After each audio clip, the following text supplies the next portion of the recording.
नमस्कार किसान साथियों, मैं हूं आपका मित्र राजपाल सिंह। आज जानेंगे हम चिया सीड के बारे में। चिया सीड की खेती कैसे करते, कितना क्या खर्च आता है और बाकी जो परंपरागत खेती है गेहूं चने, उससे कैसी क्या है, उससे कम खर्च में अधिक मुनाफा देती है या नहीं ये खेती। जानेंगे आज चिया सीड के बारे में। चिया सीड की जो फसल है वो 4 से 4.5 महीना के आसपास तैयार हो जाती है और ये दोनों रबी और खरीफ दोनों फसलों समय तैयार होने वाली फसल है और ये ड्राई फ्रूट के लिए तैयार होती हैं। औषधि पौधे औषधि है।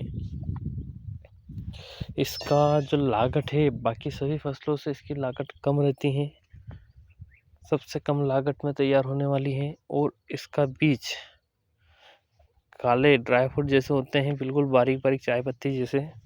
और ये 1 बीघे में 1 किलो बीज ही बहुत पर्याप्त है।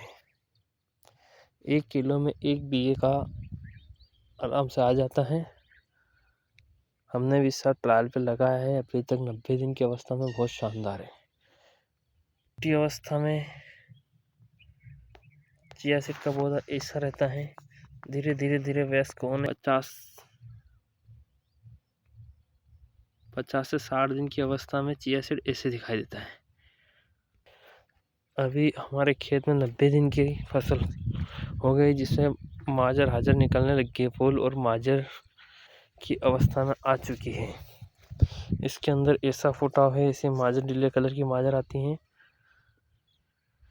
और ये करीबन अभी 90 से 95 दिन की फसल खड़ी है। अभी तक इसमें कोई खर्च नहीं है। हमने अभी तक 2 पानी पिलाए हैं और 1 बार यूरिया दिया है। इसके अलावा ना कोई दवाई हवाई कुछ भी नहीं डाली है। सबसे कम खर्च वाली खेती है। अब इस वर्ष जानेंगे क्या है गेहूं को टक्कर देती है पैदावार में कि गेहूं से पीछे है। गेहूं चने से इसका रेट क्या रहता है मंडी में। पर देखा जाए तो बहुत ही कम खर्च वाली फसल है और ना ही कोई इल्ली का, कोई मोले का, कोई भी फंगस ऐसी वाली कोई समस्या नहीं दिखाई दे रही है। बिल्कुल बिना दवाई और बिना रासायनिक से पैदा की जाने वाली फसल चिया सीड। 2 बार जुताई के साथ हल्के हाथों से फेंक दें बीज को जमीन में और पानी पिला दो, इसके अलावा कुछ नहीं। और 50 दिन की अवस्था में 1 बार यूरिया देके फिर पानी पिला दो। 90 दिन की अवस्था में पानी पिला दो। 3 पानी में पक्का तैयार। ना कोई दवाई का खर्च और ना ही कोई मेहनत। सबसे कम मेहनत वाला चिया सीड।